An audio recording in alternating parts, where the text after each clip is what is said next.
In this video, I will be showing a basic corneal transplant done for a perforated non-healing corneal ulcer, and people call this therapeutic and tend to use very any sort of tissue. My principle is whatever the indication for surgery, always use very good tissues for a transplant, and don't get into the habit of using poor quality tissues for such cases, because ultimately the goal is to give vision to the patient, and poor quality tissues will never give good vision. So I always use very good tissues if as far as possible.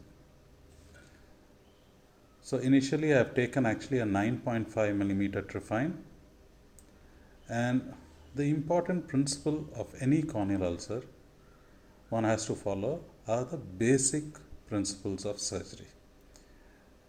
Is when you drain an abscess, basically what are you doing? You're just taking out the infected tissue. And this is the same thing that you are doing in a corneal ulcer. Corneal ulcer is nothing but an abscess. And it is very important for you to excise all the infective tissue and their exudates.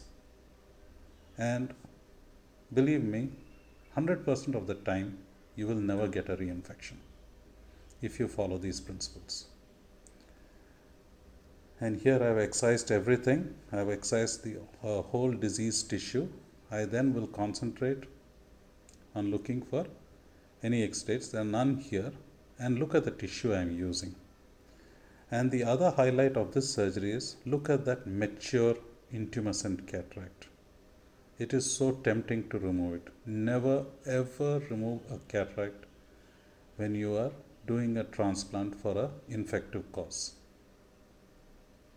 As long you can always handle the cataract later. Do not handle it at the time of the primary transplant, because you may land up and there is very high chance of you landing up in an endophthalmitis. So that's not worth it. So always leave the cataract, do not interfere with it, and handle the cataract on a later date.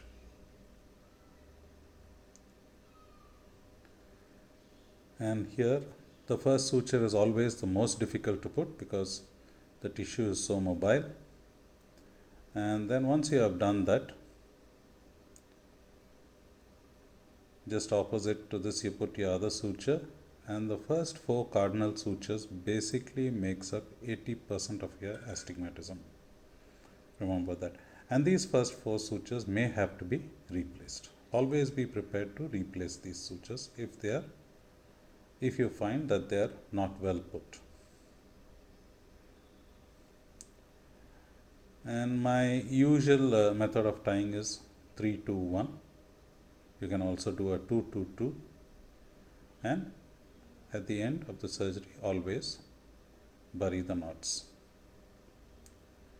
Try not to go, I never go full thickness. I almost go 90% depth, and it is the depth is equal on both sides. The bites are equal on both sides, they're equidistant, and the tension is very gradually set. I do not bunch up the tissues, nor do I leave it loose. So after you have put your first 4 sutures,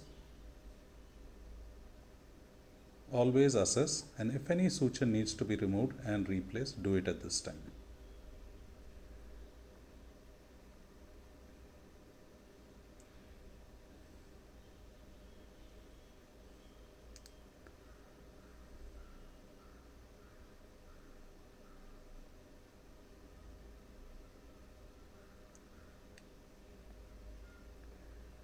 This is a large graft. I have taken a 9.5, and 9.5, that is the host, and it is around 9.7. It's a 10 millimeter donor graft.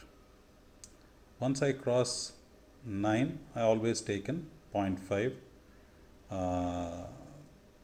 extra bite of the donor graft, 0.5 millimeters.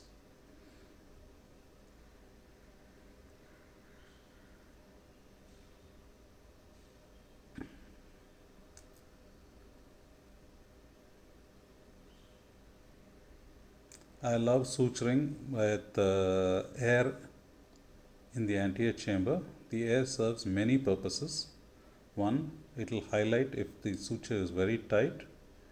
Next, it can go into the periphery and separate and form the angle.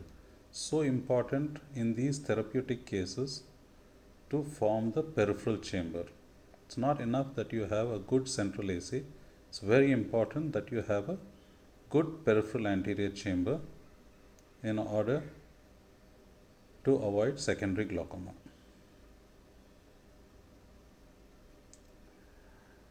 And you can see here I am putting all interrupted sutures.